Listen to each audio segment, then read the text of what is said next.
बात करेंगे चीन की चालबाजी की।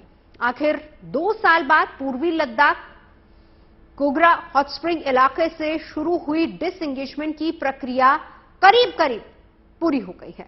भारत और चीन के कोर कमांडर स्तर की बैठक के 16वें दौर में यह आम सहमति बन पाई है कि 8 सितंबर से डिसएंगेजमेंट की प्रक्रिया शुरू हुई और आज यानी कि 12 सितंबर तक यह प्रक्रिया चलनी थी और करीब करीब काम पूरा हो चुका है।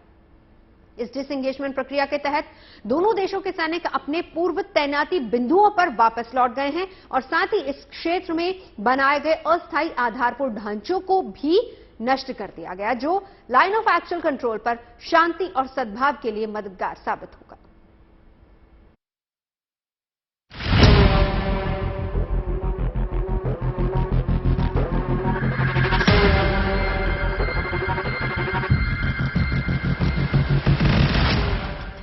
दो साल का लंबा वक्त और भारत चीन के बीच कोर कमांडर लेवल की 16 दौर की बैठकें, तब जाकर चीनी सेना पूर्वी लद्दाख के गोगरा हॉट स्प्रिंग इलाके में पेट्रोलिंग पॉइंट 15 से पीछे हटने को राजी हुई। इस प्रक्रिया को ही डिसएंगेजमेंट कहा जाता है। ये प्रक्रिया इसी महीने की 8 तारीख को शुरू हुई थी, जो अब करीब करीब पूरी हो चुकी है। इस डिसएंगेजमेंट के तहत दोनों देशों के सैनिक अपने पूर्व तैनाती बिंदुओं पर लौट गए।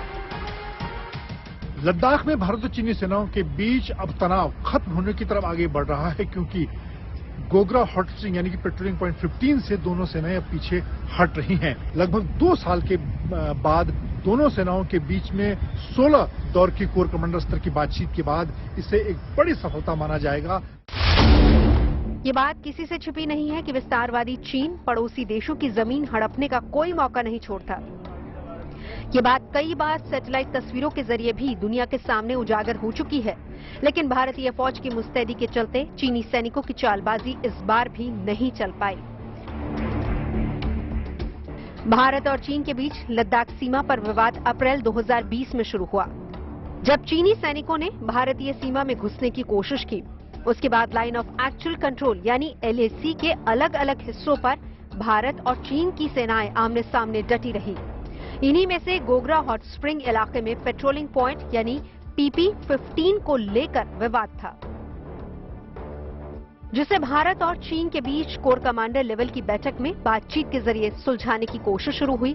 और 16वें दौर की बैठक में भारत ने चीन पर दबाव डाला कि वो पूर्वी लद्दाख के विवाद वाले इलाके से अपनी सेना पूरी तरह से पीछे हटाए।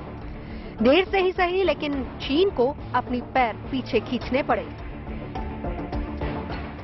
डिसएंगेजमेंट जो है वो ट्रूप्स के बीच में होता है, और क्योंकि उससे पहले मार्च 2020 से उन्होंने डिप्लॉय किया ये सारे ट्रूप्स, उनके एक डिसएंगेजमेंट प्रोसेस उन्होंने शुरू किया। तो जून 2020 में जब ये हुई तो उन्होंने कहा है कि आपका जो टेंट्स जो लगाया है लाइन ऑफ एक्चुअल कंट्रोल में गलवान में, उनको सारा निकालना है। तो उस समय से ये डिसएंगेजमेंट डीएस्केलेशन प्रोसेस का बात चल रही है, और अभी तक कुछ 16 कोर कमांडर मीटिंग्स हुई, और लास्ट जो कोर कमांडर मीटिंग हुई जिसमें दोबारा उन्होंने डिसएंगेजमेंट डीएस्केलेशन करने के लिए उन्होंने सोचा। इससे पहले पैंगोंग एरिया यानी फिंगर एरिया और गलवान में पेट्रोलिंग पॉइंट 14 पर सैनिक पीछे हटे थे। फिर गोगरा में पेट्रोलिंग पॉइंट 17 से सैनिक हटे, और अब गोगरा हॉट स्प्रिंग एरिया में पेट्रोलिंग पॉइंट 15 से सैनिक हटे हैं। यानी इन जगहों पर जहां दोनों देशों के सैनिक आमने सामने थे, वो अब कुछ किलोमीटर पीछे चले गए हैं। मगर LAC पर अभी पूरी तरह से शांति नहीं हुई है। जब तक डी एस्केलेशन और डी इंडक्शन नहीं होता, यानी जब तक दोनों देशों के सैनिक और उनके सैन्य साजो सामान पुरानी स्थिति में नहीं लौटते, तब तक पूर्वी लद्दाख से सटी LAC पर अप्रैल 2020 वाली स्थिति बहाल नहीं हो सकती। उसके बाद दूसरी स्टेज होगी डी एस्केलेशन, जिससे कि लाइन ऑफ एक्चुअल कंट्रोल से ट्रुप्स जो डिप्लॉयड हैं वो और अपने देश की सीमा के अंदर जाएं। और फाइनल स्टेज होगी डी इंडक्शन, जिसके अंदर जो भी एडिशनल फोर्सेस वहां पे डिप्लॉय की गई थी दोनों साइड से, वो वापस अपने पीस स्टेशंस में पहुंचे।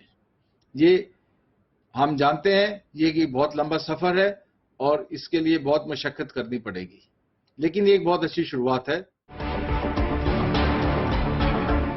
हालांकि दोनों देशों के बीच लंबे वक्त से चले आ रहे तनाव के बीच इस डिसएंगेजमेंट प्रक्रिया को शांति बहाली की दिशा में अच्छा संकेत माना जा रहा है। Bureau report, good news today.